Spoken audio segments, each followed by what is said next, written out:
So the other question was from Susan. She was saying how to get the wet paint look or wet look paint.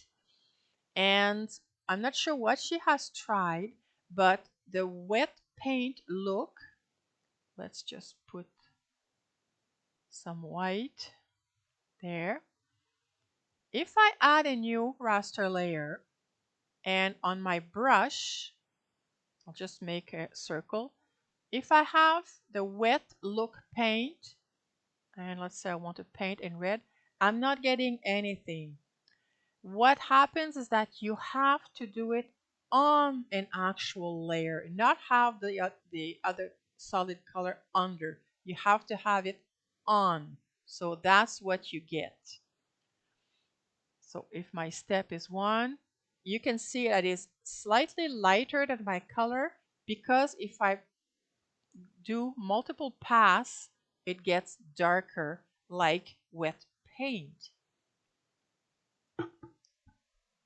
So that is why. But I've tried and I've done the same thing too. Go on a separate layer because I like to have everything on a separate layer. And it's like, what's happening? It doesn't work. And if I uncheck the wet look paint, of course, I get my regular color. So that is the difference.